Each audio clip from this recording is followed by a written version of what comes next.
Time to jump into a new Radiance Films box set, something that I love to do.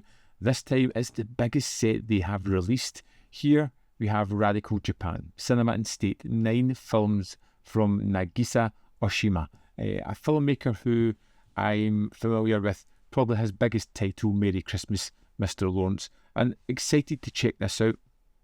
The reason I'm so excited about this is because you really get a snapshot of a director. By grouping a lot of their films together, you get a flavour of what they really do and see the auteur theory as it works through their movies.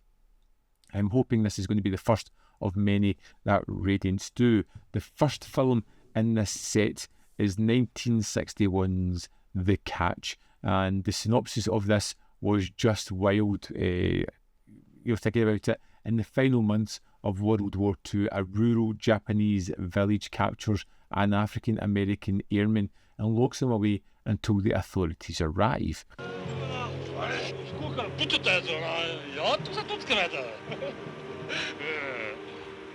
But as the panic spreads, grudges surface within the city, and the war nears the end, the community begins to fracture, transforming the prisoner into a symbol and a threat, and ultimately a target for their darkest impulses. It's one of those movies that starts off straight away. They've captured this man and bringing him back to the village, and then we just watch the social ramifications as they play out in amongst this town. You really get an idea of the different factions, of the different people, how they all integrate, how they work together, how there are jealousies, how there are grudges, how they just struggle to agree on simple things. Who will feed the prisoner? It's one of those movies where you just get drawn into the social aspect and the kind of machinations of all the characters and how they're all interplayed and how prejudices can come to the forefront because of pressure put amongst the people in this village.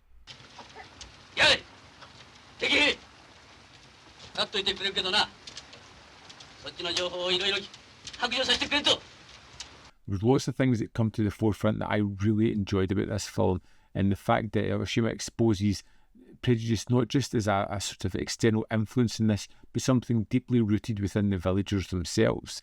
They're almost tolerant to start off with, but as the pressure puts on them, it's an easy target, and that inherent racism instantly comes out. The group mortality versus individual ethics is something that's really prevalent here. Peer pressure. As the pressure is put on the townsfolk, you really see them starting to band together. There is a simple way to put all of their frustrations onto one people, and some people are really eager to take that on and put the pressure on everybody else to agree to that. And you see people folding super quickly. But what's nice to see in this is some of the people who are willing to buck the trends, to push back on the system. Some of the younger kids who have watched this prisoner of war come back to health, they've kind of interacted a little bit with them, feel like, this is a person, we need to look after them, whereas all the elders seem to look at it as a way to target all their problems onto one character.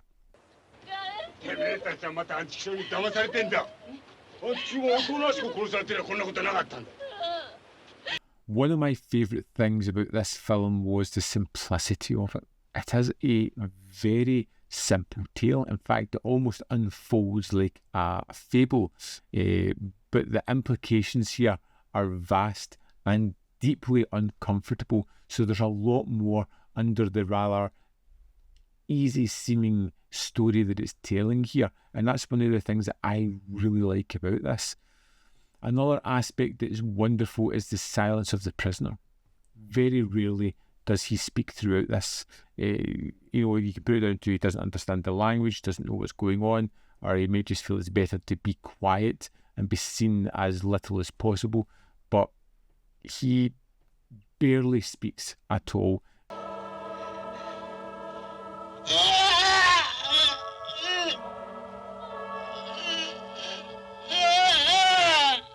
But his silence kind of highlights his presence within the village, and you can see the fears being projected onto him, even when at one point the kind of villagers turn on him, an accident happens, and if it wasn't for their actions, this thing wouldn't happen. But because they have done this, they then blame the prisoner for the fallout of what's happened there. I don't want to really spoil that aspect of it, but it's a really kind of interesting moment to step back and reflect on. This is great. It's a stripped down kind of narrative, and I like that aspect of it. It's cold and unflinching as we see people deliver what seems perfectly normal to them, even though it's an appalling thing that they're bringing up. Performances are fantastic. They feel raw, they feel natural, they feel dangerous and unhinged with the pressure that's been put on top of them, and there is a suffocating sense of tension as the moral lines really start to blur. And then there is what can only be described as an unforgettable ending. There is a lingering shot as we see people literally burying their guilt, which is just horrendous, and the lingering on this action is just wonderful. It really hammers home the message.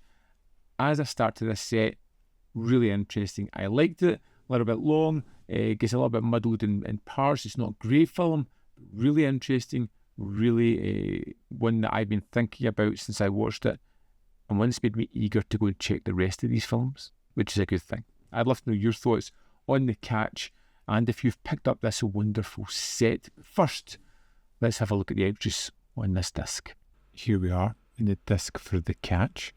Let's go to the special features. Here we have Luc van Hout, scholar and translator of the work of novelist Kenzaburō Ōe.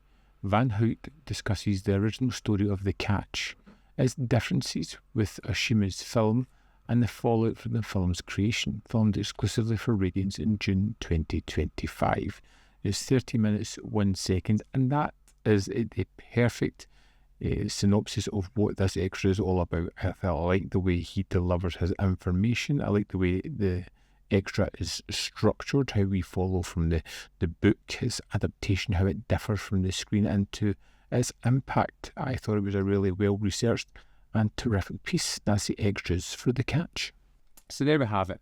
The Catch is the first in this radical Japan set, and I can't wait to delve into more of it. I'd love to know your thoughts on this film, on this set. Is there any films to really pay attention for? Some big, fantastic ones coming soon? Let me know in the comment box below. As always, there is more content up here. You can see more of my stuff in the description box below, links to Patreon, membership program, manvyfilm.com always, in which you can support. Thanks for watching. See you next time.